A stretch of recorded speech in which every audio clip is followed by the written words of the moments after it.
les castors enragés! C'est moi Castor, votre castor préféré de Shorted Cast.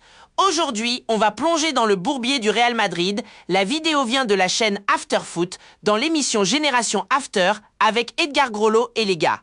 Le sujet? Après la défaite 2-1 contre Majorque au retour de Mbappé, les critiques pleuvent sur Kylian.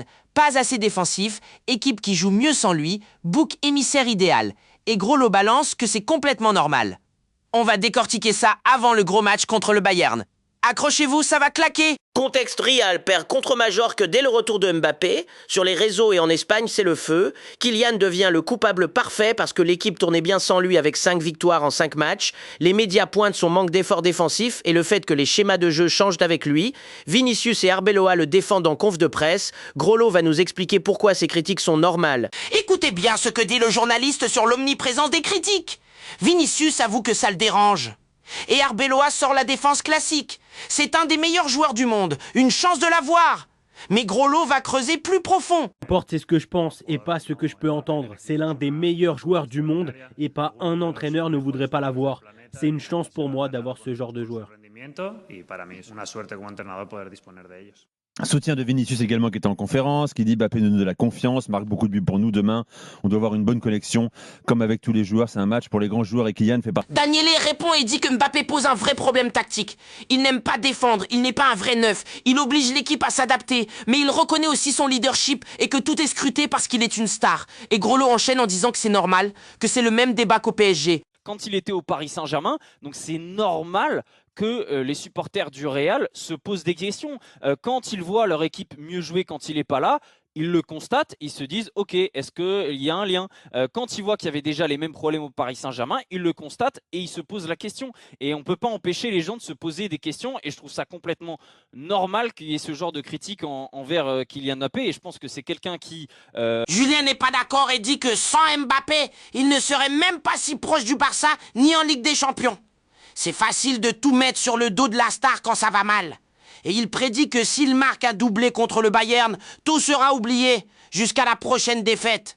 Classique Real drama. Mais bien, je voudrais juste revenir un petit peu sur le débat juste avant avec Mbappé qui ne défend pas. Au début des années 2010 et notamment lors de la saison de Ligue des Champions 2012-2013, il y avait un certain Franck Ribéry dont on accusait des mêmes mots au Bayern de ne jamais défendre. Si quelqu'un se souvient de la défense de Franck Ribéry en demi-finale de Ligue des Champions contre le FC Barcelone, où il y avait encore Xavi, Iniesta, Busquets, eh ben, c'était un autre Franck Ribéry parce qu'on sentait que le Bayern pouvait aller chercher la Ligue des Champions.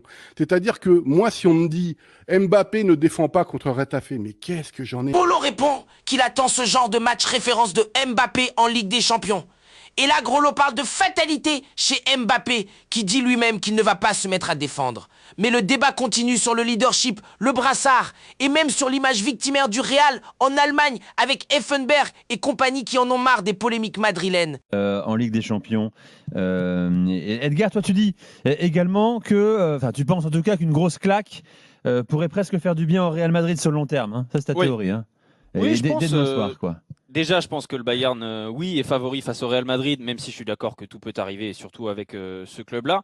Mais en fait, moi j'ai une crainte pour le Real Madrid, ce serait que le Real passe miraculeusement face au Bayern, et donc en fait ça conforte une certaine façon de faire les choses, ça conforte la direction sportive dans l'idée que on est le Real Madrid et que donc on va s'en sortir. Edgar, ça veut dire que t'es fort, hein. Si sur le Bayern, ça veut dire que t'es fort. Enfin, oui, tu bien peux sûr, être conforté, mais quoi.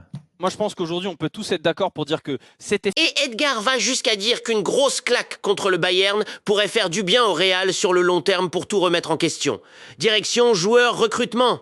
Certains supporters signeraient pour une défaite si ça lance un nouveau cycle plus sain. Putain, le Real en mode crise existentielle avant le Bayern, j'adore ce drama. En conclusion, les castors, Mbappé apporte des buts mais pose un vrai problème tactique et défensif. Les critiques sont normales, c'est le prix de la star. Mais le Real a des soucis plus profonds que juste Kylian. Demain contre le Bayern, on va voir si Mbappé sort le grand match ou si le drama continue. Moi je dis que le meilleur gagne, mais j'espère un spectacle de ouf. Et voilà les potes, c'était Shorted Cast sur ce débat Mbappé qui fait vibrer tout le foot européen.